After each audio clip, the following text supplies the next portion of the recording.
You know that feeling when you finally step into a place you've dreamed about for years, and suddenly the world feels lighter? That was me the moment I arrived in the Bahamas. I could almost taste the ocean in the air, warm and sweet, like freedom on my tongue. Growing up with so little taught me to treasure moments like this, and I'd waited my whole life to experience something so beautiful. And I wanted to share every second with Carlos. But even in those first moments, I felt something in him shift, a disconnect I didn't want to acknowledge. I tried telling myself he was just tired from the flight, but the distant look in his eyes told a different story. When I asked what he wanted to do first, hoping he'd say something that matched the dream I'd held on to, he tossed out golf as if we weren't standing in paradise together. My smile slipped for just a second, that tiny sting you feel when something doesn't add up. Still, I pushed the doubt aside, clinging to hope like I always had to. I wasn't going to let fear steal this moment from me. But as the days passed, the cracks spread wider, and I couldn't pretend not to see them anymore. Carlos kept drifting away each morning, leaving me with flimsy excuses that sounded too rehearsed to believe. The empty chair at breakfast, the quick kiss on my forehead before he disappeared again. Each one bruised me a little more. I've always been good at holding pain quietly, but this new loneliness felt heavier than anything I'd carried before. And deep inside, a question began to rise, pushing hard against the walls I'd built to keep myself steady. The strangest part was how quickly my excitement turned into quiet disappointment. I kept telling myself to breathe, to enjoy the sun, the water, the sound of waves brushing the shore. I tried walking along the beach alone, letting the sand warm my feet, hoping it would soothe the ache settling in my chest. But every time I reached for my phone, his absence felt louder. I shouldn't have felt abandoned on my own honeymoon, yet there I was, pretending everything was fine so no one would see the truth. I remember sitting by the pool one afternoon, watching couples laugh and touch hands, and wondering why I suddenly felt invisible. Carlos had vanished again, this time to watch the game at the bar, as if we hadn't saved every penny for this trip together. The air felt heavier around me, thick with questions I wasn't ready to face. Growing up, I learned to swallow sadness before it showed, to stay composed no matter how much something hurt. But here, surrounded by paradise, my composure was slipping through my fingers. And the worst part was how hope kept tugging at me, even when logic told me to let it go. I kept waiting for him to return with a smile, to say he'd been thinking about me, to take my hand the way he used to. But each time he walked back, he felt a little farther away, like a stranger wearing my husband's face. I tried convincing myself it was just stress or distraction, but deep down, a small, trembling fear was waking up. And once it opened its eyes, nothing about this trip felt safe anymore. The breaking point came in the smallest moment, the kind that doesn't look dramatic from the outside but feels like a crack running straight through your chest. I had just ordered a drink by the beach, something sweet with pineapple, trying to bring myself back into the moment. And then my phone buzzed, Carlos telling me he'd be out exploring the resort. He didn't ask where I was or if I wanted to join. Reading that message felt like standing in the sun but shivering anyway. I stared at the screen for a long time, feeling the distance stretch wider than the ocean in front of me. I kept asking myself what I had done wrong, replaying little memories like flashbacks I hadn't asked for. The nights we spent planning this trip, the promises he made, the way he used to touch my hand just to feel close. Where had all that gone? It felt like someone had quietly stolen the man I loved and left a stranger in his place. I tried to breathe through the hurt, to remind myself that I wasn't being dramatic, that sadness like this didn't come from nowhere. And the truth, the real truth, was starting to knock louder than I could ignore. By the time sunset painted the sky in gold and pink, I felt a shift inside me. Small, heavy, undeniable. I wasn't just disappointed anymore. I was worried. The kind of worry that curls into your stomach and presses until you can't ignore it. And as I watched other couples take photos together, laughing with arms wrapped tight, I knew something was wrong with Carlos in a way I hadn't wanted to admit. A quiet instinct whispered that this disconnect had a reason, and the moment that reason revealed itself, would change everything. I remember the afternoon when everything in me tightened, like my body was warning me before my mind could catch up. Carlos kissed my forehead and said he was heading to the basketball court, and something inside me immediately froze. He never played basketball. He didn't even bring the right shoes. The excuse felt flimsy, almost careless, like he didn't expect me to think twice. I tried to smile, tried to act normal, but behind my ribs, something sharp twisted. When he walked away, I stayed standing there for a moment, staring at the hallway as if the truth might reveal itself right then. I told myself not to overthink, not to ruin the trip with paranoia, but the lie echoed louder than the ocean outside.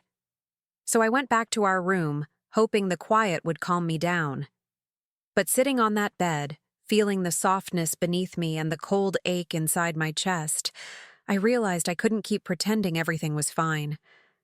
The silence didn't soothe me. It suffocated me. Minutes passed like hours. I tried distracting myself by folding clothes, adjusting the pillows, even pacing the room. But nothing eased that growing knot in my stomach. I knew something was off, deeply off, and my instincts, the ones I'd ignored for too long in this marriage, were finally screaming to be heard. I whispered to myself that I needed to know where he really was, and saying those words out loud felt like stepping into a truth I could never step back from. The longer I waited, the heavier the room felt, like the air itself knew something I didn't. I kept glancing at the door, half hoping he'd walk in and prove me wrong, half dreading that he actually would. My heart wouldn't settle. It beat in these short, uneven bursts that made it hard to breathe.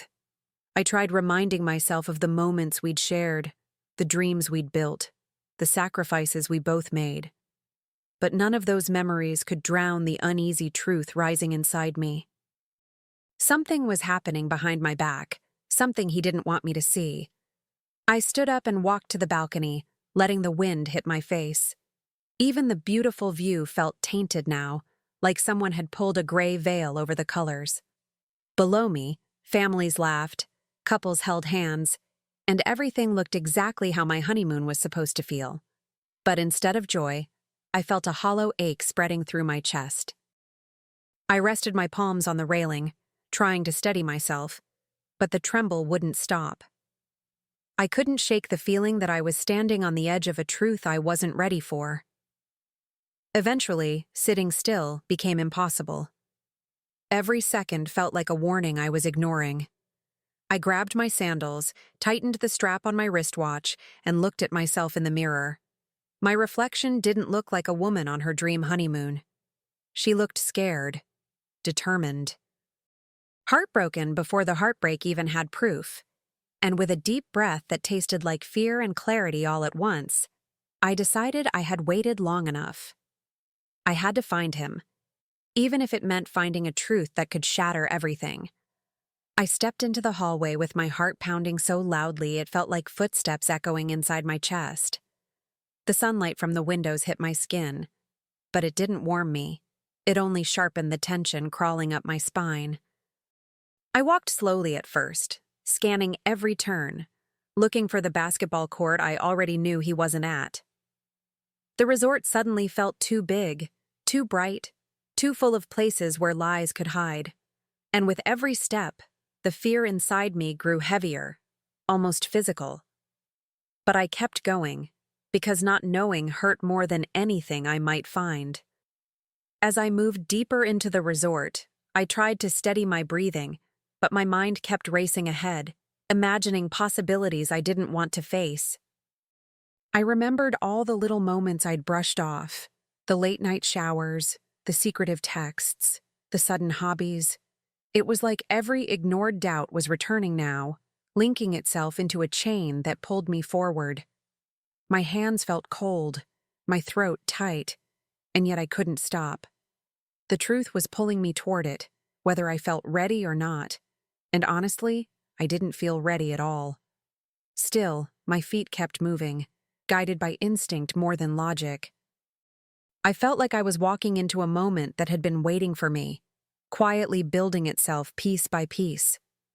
The corridor grew quieter, the sound of laughter in the distance fading behind me. And as I turned another corner, I sensed it. Something was about to change. Something was about to break open. I didn't know what I would find, but the sharp, undeniable certainty in my chest told me I was getting close. Too close to turn back now.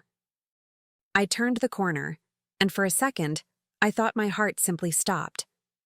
There he was, Carlos, at the far end of the hallway, exactly where he shouldn't be. I froze in place, unable to breathe, watching him like someone watches a nightmare unfold in slow motion. And then I saw it. A woman in a bikini. Her hand curled around his wrist, pulling him into her suite as if he belonged there. She leaned in, whispered something in his ear, and he smiled. Not the tired smile he'd given me all week, but a real one, the kind I hadn't seen once on our honeymoon. My knees went weak, and the world around me blurred, like everything beautiful had been wiped clean in a single stroke.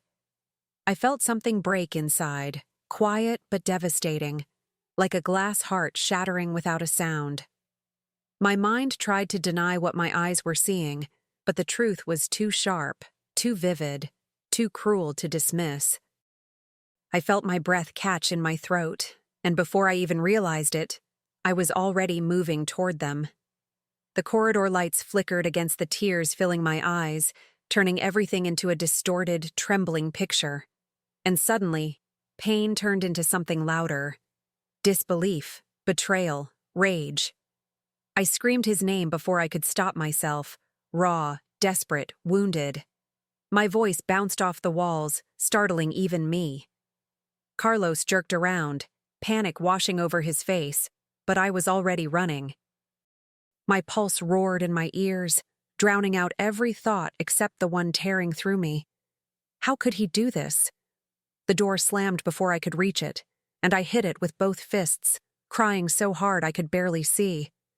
And in that moment, in that painful, humiliating, world-ending moment, everything I thought I knew about my marriage began to crumble beneath my feet. I kept pounding on that door with everything I had left, my fists aching, my throat burning from the cries I couldn't hold back. I wasn't thinking. I couldn't think. All I felt was this wild, raw desperation to drag the truth into the light, to force him to face what he'd just destroyed. The hallway spun a little each time I hit the wood, but I didn't stop. I wanted him to hear me.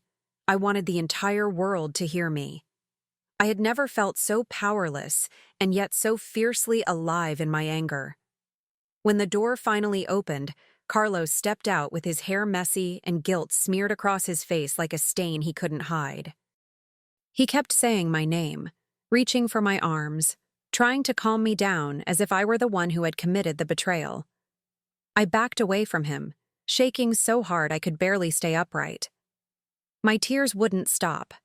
They fell hot and fast, dripping onto my shirt, blurring everything around me. People had gathered, whispering, staring, judging, and all I could think was how deeply he'd humiliated me. On our honeymoon, in paradise. He tried to speak, tried to explain, tried to reshape the truth right there in front of everyone. But I didn't want his excuses. Excuses were the poison he'd been feeding me all week. I felt something shift inside me, something sharp and cold taking the place where trust used to live. I knew in that moment that nothing about our marriage could ever go back to what it was. And as I stood there trembling, surrounded by strangers, I felt a new kind of strength beginning to rise through the heartbreak, a strength that would soon demand its own kind of justice. By the time the crowd began to thin, I felt drained in a way I'd never felt before, like every emotion had been wrung out of me and left on that hallway floor.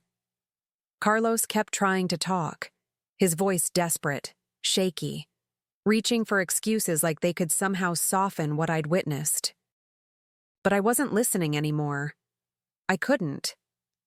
My ears buzzed with a ringing silence, the kind that follows a shock so big your body can't process it yet. I stared at him through blurry eyes, seeing a man I no longer recognized. He grabbed my arm gently, as if touching me lightly would make it less painful. I pulled away instantly, and the look on his face, half fear, half shame, barely registered. All I could think about was how easily he had traded our years of sacrifice for a few stolen moments with a stranger. I felt myself go quiet, not the soft quiet of someone being patient, but the cold quiet of someone shutting a door inside themselves. The kind of silence that carries more truth than any scream. And he knew it. He saw it. His face crumpled because he saw what he'd broken. I wiped my cheeks with shaking hands, swallowing the last of the tears that still clung to my throat. My voice came out low, unsteady, but clearer than anything I'd said in a long time. I asked him one simple question, one that sliced through the air like a blade. Why? He had no answer. Not a real one. Just fragments, stutters, guilty breaths pretending to be explanations. And in that moment, standing in that hotel hallway, surrounded by the echo of everything he'd ruined, I felt something new rise inside me. A resolve, a fire, a promise that what came next would not be tears. At some point, something inside me just switched. It was like the tears dried all at once, leaving behind a stillness I didn't fully recognize. I looked at Carlos, really looked at him, and felt nothing but a cold clarity settling into my bones. My voice came out steady, almost too steady when I finally spoke. I told him he had ruined our honeymoon, and there was no tremor, no pleading, no softness left in me. For the first time on this trip, I saw fear flash across his face, and oddly, it didn't move me at all. He kept trying to reach me, trying to touch my arm, trying to reel me back into the version of myself who forgave too easily. But that version of me was gone. I stepped back from him, holding my ground in a way I'd never done before. I told him not to talk and not to follow me, and the words felt powerful, like armor I had finally learned how to put on. His name, his excuses, his panic, they all faded behind me as I walked away. And with each step, the weight of humiliation lifted a little more. The resort lights glowed around me like a stage I hadn't realized I'd been standing on this whole time. People still stared, some with pity, some with curiosity. But none of their looks could pierce the calm that had taken over my body. I no longer felt small. I no longer felt lost. I felt purposeful, in a way that made my heartbeat slow into something steady and sharp. I didn't know exactly what I was going to do next, but I knew one thing with absolute certainty. The pain he caused would not go unanswered. The first place I went was the hotel manager's office, my hands still trembling but my voice firm enough to cut through the air. I told him everything, how Carlos had brought another woman into our suite, how he violated hotel policy, how I felt unsafe sharing a room with him. Watching the manager's expression shift from concern to indignation felt strangely validating. For the first time since everything fell apart, someone actually stood on my side. When he said they would check the security footage, I nodded, feeling a cold satisfaction settle into my chest. After that, I found a quiet corner near the lobby and called my bank. My voice barely wavered as I asked them to freeze every joint account we had spent years building. Money we had both sacrificed for. Money he had now lost the right to touch. I didn't even feel guilty, just focused, almost mechanical. The bank representative asked if everything was okay, and I almost laughed at how surreal the question felt. But I simply gave her the confirmation she needed. And with one click, Carlos lost access to the life we built together. Then came the hardest call of all. My best friend back home.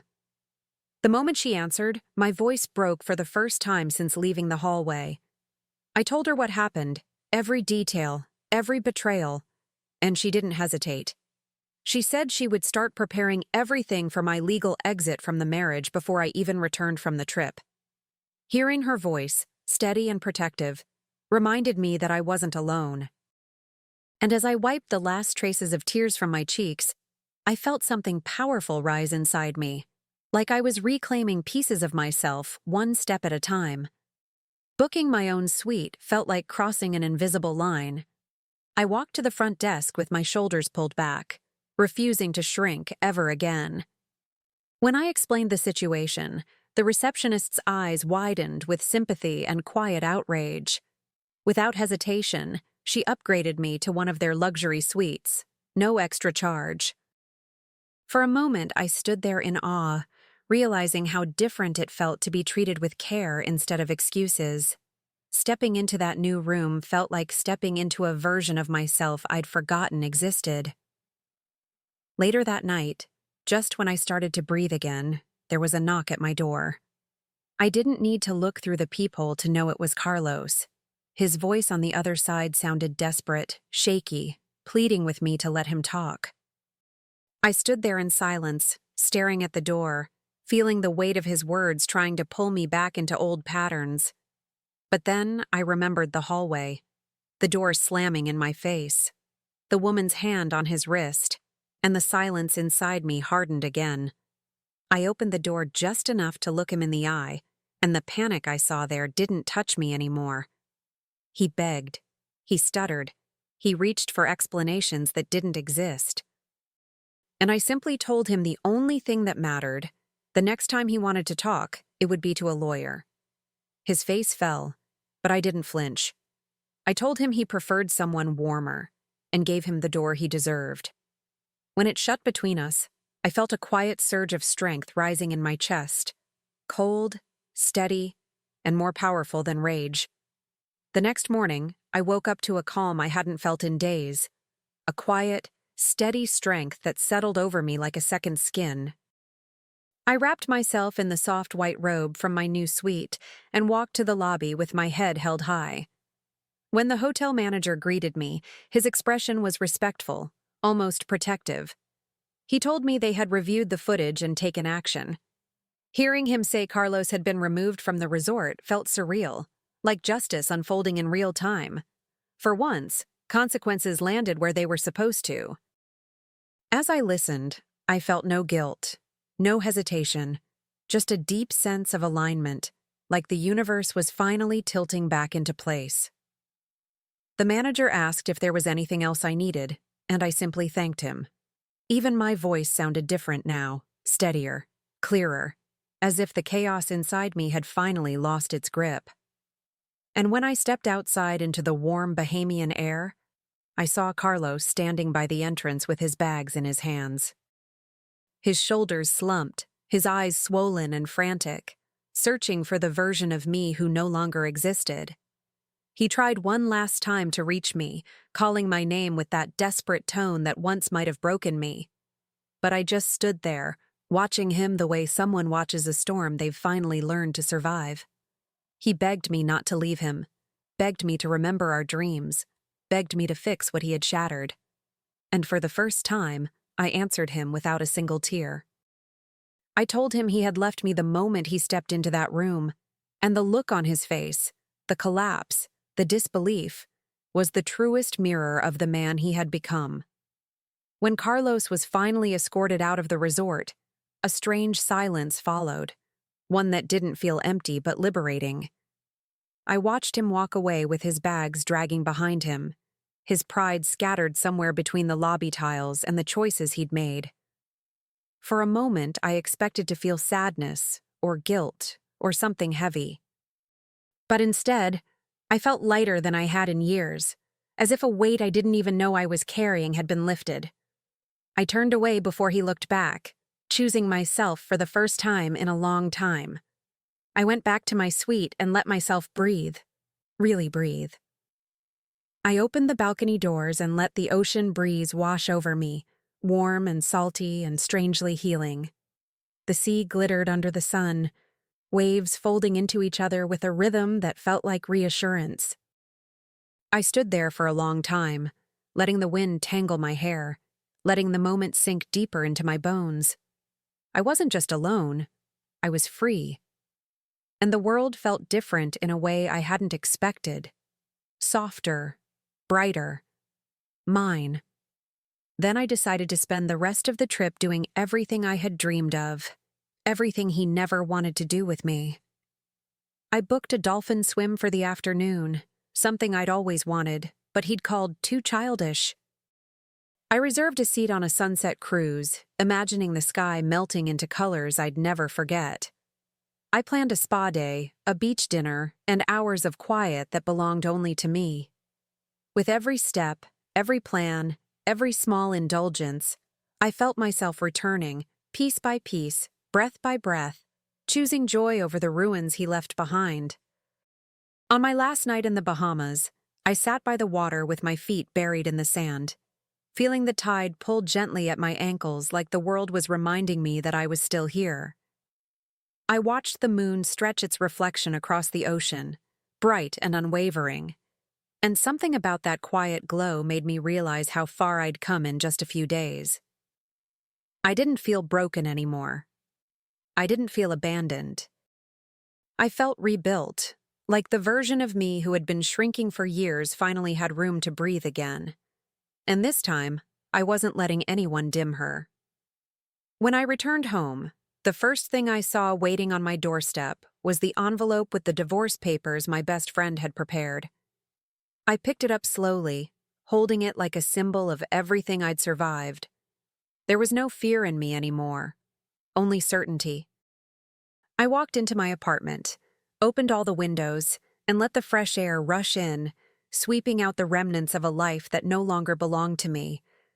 The silence in the room felt peaceful instead of lonely, like a deep exhale after holding my breath for too long. And as I signed my name, I felt the final thread snap free. What was supposed to be my honeymoon had become something else entirely. Not a tragedy, not a failure, but a beginning I never saw coming. I realized his betrayal didn't define me. My response did. My courage did. My ability to rise from the ashes of what he destroyed did.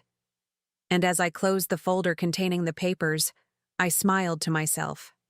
Not because of revenge, not because he had lost everything, but because I had found something bigger than anything he could take away. I had found myself again.